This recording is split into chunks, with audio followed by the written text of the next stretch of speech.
योग दर्शन कैवल्यपाद में आपका स्वागत है।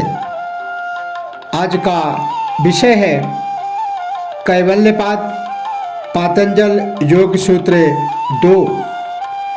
महर्षि पतंजलि कहते हैं, जात्यंतर परिणाम प्रकृत्या पुरात, अर्थात प्रकृतियों के परिवर्तन से योगी के शरीर, इंद्रिय तथा चित्त की जाति में परिवर्तन होता है।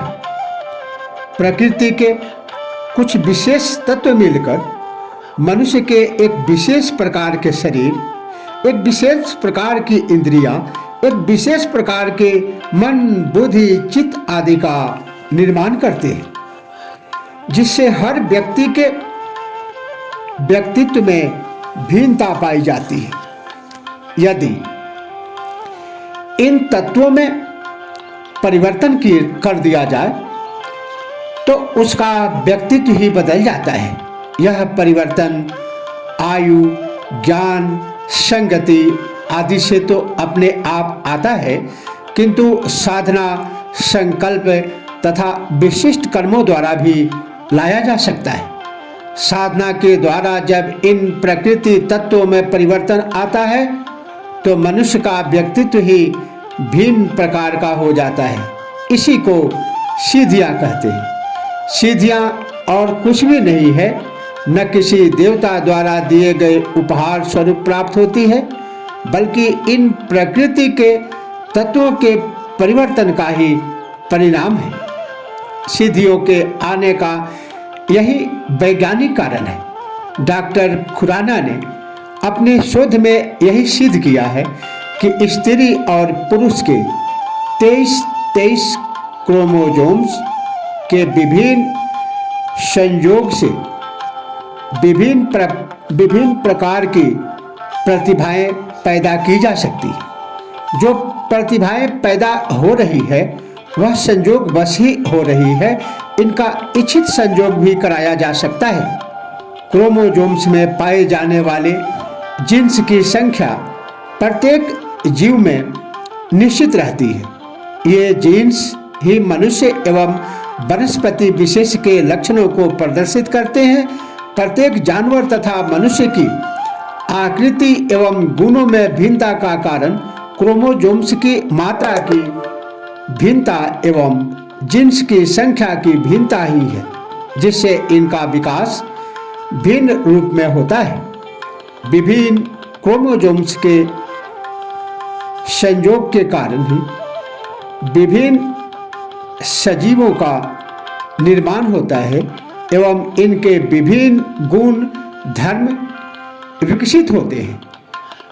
यही बात जो विज्ञान आज कह रहा है, उसी को पतंजलि योग दर्शन कैवल्यपाद सूत्र 2 में बता रहे हैं कि प्रकृतियों के परिवर्तन से योगी के शरीर के लक्षण ही नहीं, उसकी जाति में भी परिवर्तन आ जाता है। यह परिवर्तन उसके शरीर, इंद्रियों तथा चित्त में आता है, जिसे जात्यांतर परिणाम कहते हैं। संकल्प और क्रिया से भी इन तत्वों में परिवर्तन आता है।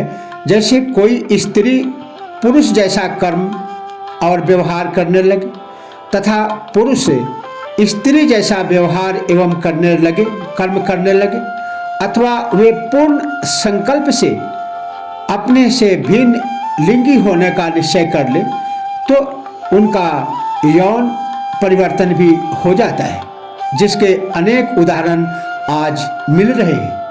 क्योंकि इससे अनेक हार्मोन्स में परिवर्तन हो जाते हैं, उनके हार्मोन्स परिवर्तित हो जाता है। रामकृष्ण परमहंस ने इसका प्रयोग किया था।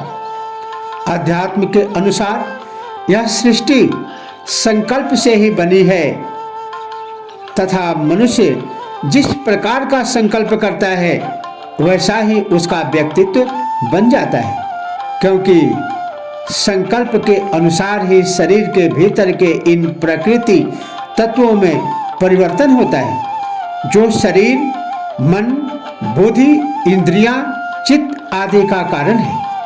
इस सिद्धांत के अनुसार मनुष्य का अन्य योनियों में जन्म लेना संभव है। यदि इस सूत्र की वैज्ञानिक व्याख्या की जाए तो यह पूर्ण रूप से वैज्ञानिक सत्य है। वैज्ञानिक इसकी अच्छी व्याख्या दे सकता है। यहाँ इसे वैज्ञानिकता को महर्षि पतंजलि ने अपने जीवन में समझा, इसका समझकर इसे अपने जीवन में